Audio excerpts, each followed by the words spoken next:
3 techniques pour diminuer les frais de notaire. Bonjour à tous et à tous, j'espère que vous êtes en pleine forme. Je m'appelle Elodie, je suis investisseuse, coach immobilier certifié, conférencière et fondatrice de Real Estate in Belgium, un organisme qui a pour but de vous aider à investir dans des biens qui vous rapportent de l'argent chaque mois.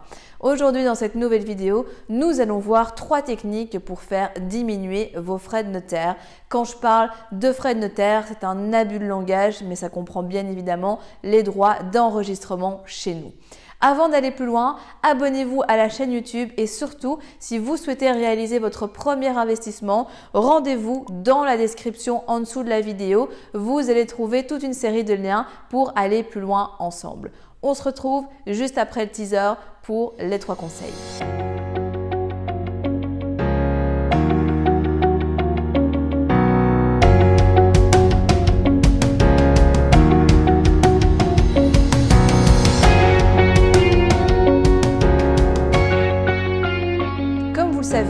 Les droits d'enregistrement chez nous sont, assez onéreux et du coup, ça vaut la peine de rechercher au travers de plusieurs techniques à les faire diminuer tout simplement puisqu'on est sur une réalité qui fait qu'on est de plus en plus obligé d'au moins mettre les frais d'enregistrement, les frais de notaire de manière générale lorsque l'on achète un bien immobilier.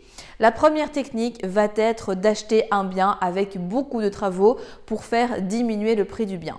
Tout simplement parce que vous payez 12,5% à Bruxelles et à Wallonie. Je ne parle pas des abattements ici, mais vous payez 12,5% sur le prix d'achat de votre bien immobilier. Ça veut dire qu'entre un bien qui coûte 100 000 et 50 000, donc moins de frais à amener puisque l'on sait que le cash, c'est majoritairement ce qui bloque la plupart d'entre vous pour pouvoir soit commencer, soit pouvoir enchaîner au niveau de cet investissement immobilier. La deuxième technique consiste à acheter vos biens en société puisque en société, vous pouvez déduire tous vos frais, inclus les frais d'enregistrement, à contrario d'un particulier qui l'achète en personne physique.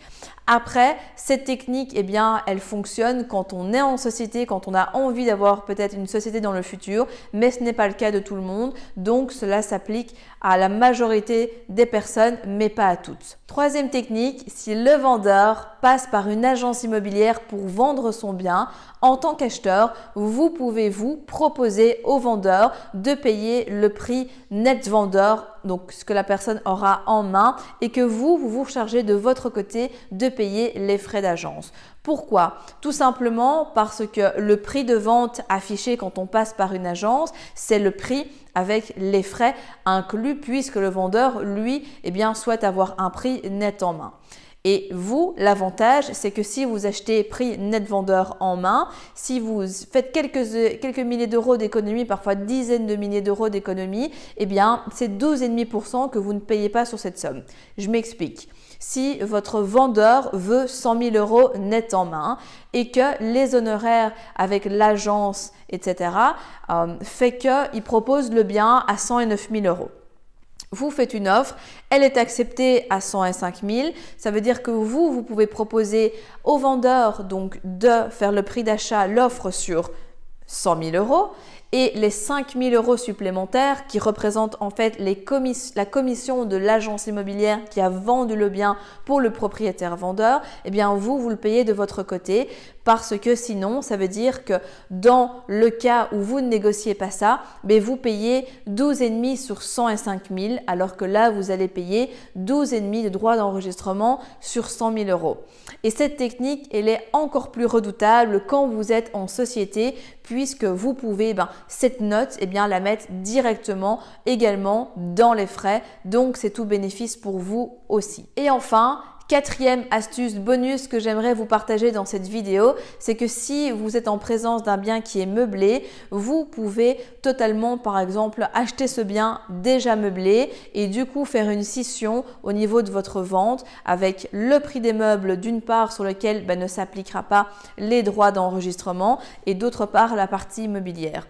Et ce qui est intéressant là-dedans, c'est que vous pouvez très bien négocier et vous pouvez également monter le budget des meubles. Par exemple, si vous faites passer un budget de meubles à 30 000 euros, de la totalité du prix de vente, ça veut dire que si vous aurez plus que 70% pour la partie immobilière, et c'est sûr, c'est 70% que les 12,5% vont être payés. Donc voilà un petit peu quelques astuces qu'il est possible de mettre en place pour pouvoir diminuer les frais d'enregistrement. Dans certains cas, ce ne sera malheureusement pas possible, mais gardez-les bien en tête parce que sait-on jamais qu'un jour, peut-être un jour même plus proche que vous le pensez, ces astuces puissent vous servir. Si vous êtes arrivé jusqu'au bout de la vidéo, c'est qu'il est fort à parier que l'investissement immobilier en Belgique vous intéresse. C'est pourquoi je vous invite à vous abonner à la chaîne YouTube afin de ne manquer sous aucun prétexte les prochaines vidéos exceptionnelles qui vont être publiées. Mais également, surtout, ne repartez pas sans votre cadeau offert. Pour cela, rien de plus simple, il vous suffit de cliquer juste en dessous de la vidéo sur le lien et vous allez accéder directement au cadeau que je vous offre et qui va grandement vous aider lors de votre demande de financement. En attendant, je vous dis à très vite, prenez soin de vous et on se retrouve très prochainement pour de nouvelles aventures.